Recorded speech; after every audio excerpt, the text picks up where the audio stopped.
اور ہم نے ابراہیم کو پہلے ہی سے ہدایت دی تھی اور ہم ان کے حال سے واقف تھے۔ جب انہوں نے اپنے باپ اور اپنی قوم کے لوگوں سے کہا کہ یہ کیا مورتیں ہیں جن کی پرستش پر تم معتکف و قائم ہو، وہ کہنے لگے کہ ہم نے اپنے باپ دادا کو ان کی پرستش کرتے دیکھا ہے۔ ابراہیم نے کہا کہ تم بھی گمراہ ہو اور تمہارے باپ دادا بھی صریح گمراہی میں پڑے رہے۔ وہ بولے کیا تم ہمارے پاس واقعی حق لائے ہو یا ہم سے کھیل کی باتیں کرتے ہو؟ ابراہیم نے کہا نہیں، بلکہ تمہارا پروردگار آسمانوں اور زمین کا پروردگار ہے جس نے ان کو پیدا کیا ہے، اور میں اس بات کا گواہ اور اسی کا قائل ہوں۔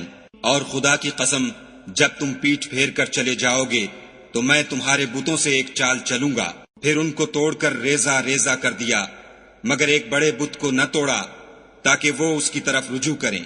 کہنے لگے کہ ہمارے معبودوں کے ساتھ یہ معاملہ کس نے کیا؟ وہ تو کوئی ظالم ہے۔ لوگوں نے کہا کہ ہم نے ایک جوان کو ان کا ذکر کرتے ہوئے سنا ہے، اسے ابراہیم کہتے ہیں۔ وہ بولے کہ اسے لوگوں کے سامنے لاؤ تاکہ وہ گواہ رہیں۔ جب ابراہیم آئے تو بت پرستوں نے کہا کہ ابراہیم بھلا یہ کام ہمارے معبودوں کے ساتھ تو نے کیا ہے؟ ابراہیم نے کہا بلکہ یہ ان کے ان بڑے بت نے کیا ہوگا، اگر یہ بولتے ہوں تو ان سے پوچھ لو۔ انہوں نے اپنے دل میں غور کیا تو آپس میں کہنے لگے بے شک تم ہی بے انصاف ہو۔ پھر شرمندہ ہو کر سر نیچا کر لیا۔ اس پر بھی ابراہیم سے کہنے لگے کہ تم جانتے ہو یہ بولتے نہیں۔ ابراہیم نے کہا کہ پھر تم خدا کو چھوڑ کر کیوں ایسی چیزوں کو پوچھتے ہو جو نہ تمہیں کچھ فائدہ دے سکیں اور نہ نقصان پہنچا سکیں؟